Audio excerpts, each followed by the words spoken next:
This is a miniature of the Wonderland House. And if you're not familiar with the Wonderland House, let me tell you a little bit more about it. Hi, I'm Carol. I'm a miniature maker and sometimes I tell stories. Let me just start by saying that this video is not going to offer you any new information on this case or anything that isn't already known to the public. But what it will offer you is a literal new perspective through the navigation of these miniatures. It's more or less just to touch on what this particular miniature is, what happened there, and why. So this is a case of two wrongs don't make a right. Two crimes that were committed amongst an inner circle that ultimately led to one of those things being a mass murder.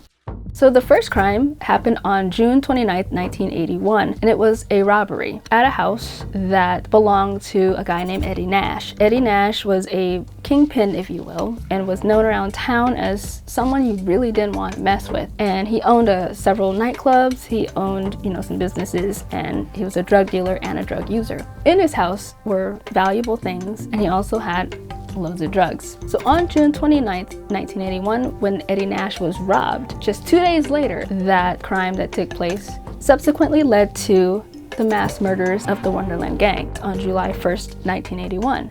Eddie Nash was really good friends with a guy named John Holmes. John Holmes is the guy who was at the center of what took place at the Wonderland House on that fateful night. Not only was John Holmes close to Nash, but Nash was also his supplier.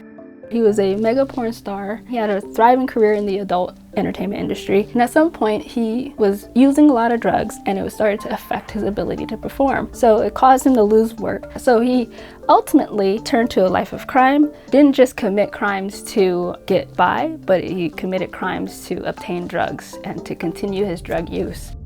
As the story goes, John Holmes was involved with the Wonderland Gang. He owed them money from a deal that went wrong, and they wanted their money. They were upset with him, and he needed to find a way to pay off his debt. Now, Holmes, again, was actually really close with Eddie Nash. So Holmes devised a plan to basically set up Eddie Nash to be robbed by the Wonderland Gang to pay off his debt to them. So he set this whole thing up.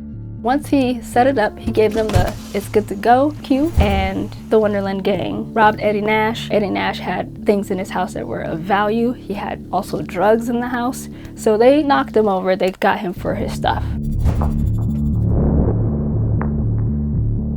Nash questioned him, he threatened him. He's basically threatened him to a point where Holmes gave up the Wonderland Gang. Because he was involved and because he did this, Nash ordered his men to take Holmes with them to the Wonderland House to go and retaliate.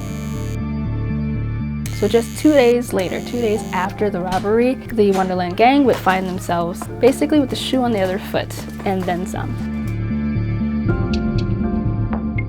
So the Wonderland House, it was a drug house. Always stuff going on. There was a lot of activity. It was super busy all the time. A whole bunch of traffic in and out of that place. There were arguments, there were fights, there was loud music. That one house on the street that just is never quiet. That's the reputation of this house. It was that house where you may brush off someone crying for help. So on this particular night, July 1st, 1981, I could only imagine there were probably a lot of screams and things like that going on. However, no one called the police, but being that it was that house, neighbors could have easily brushed it off as just another one of those nights.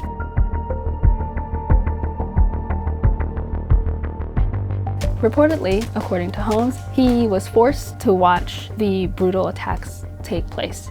He claimed that one guy held him in place and made him watch the beatings happen while two of the other guys beat the gang members to death. So basically, Nash ordered his men to retaliate against the gang, ransack the house to retrieve the things that were stolen. So one of the victims was found in the living room between the couch and the coffee table. This person was found lying on the floor.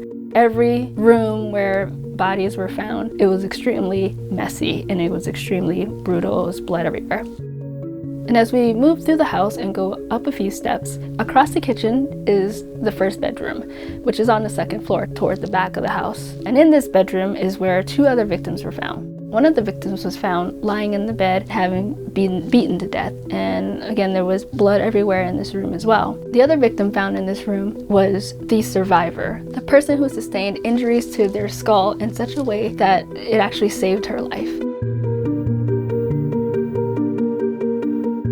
And as we make our way back through the kitchen, to the right are stairs that lead up to the second bedroom, which is on the 3rd floor. And in that bedroom were 2 more victims. The female victim was found on the bed. It had been ransacked, so there were all these things strewn about the female victim's body on the bed in an attempt to retrieve what was stolen. The other victim that was found in this room was found sitting on the floor with his back resting against the doors that lead to the balcony, up against the curtain. He was sitting between the bed and a TV stand. And an interesting fact about this case in particular is that it said that it was the LAPD's first time ever videotaping an actual crime scene, like walking through a crime scene and documenting it with a video camera. Though it's reported that the victims were beaten with pipes, it was noted in the crime scene video by an investigator there was a hammer at the edge of the bed in this room. So it's not to imply that that was used, but it is something that was noted by the investigator. I first learned about the Wonderland House sometime back in the early 2000s through the movie that was made about this particular crime. And the movie starred Val Kilmer. It was back in, I think it was released in 2003. And according to IMDb, the Internet Movie Database, the actual Wonderland House was one of the filming locations. So that's the gist of what this house is and a little bit of the history of what happened there. Thank you for joining me on this really quick look at my miniature recreation of the Wonderland House, and for allowing me to take you through it and showing you literally a different perspective.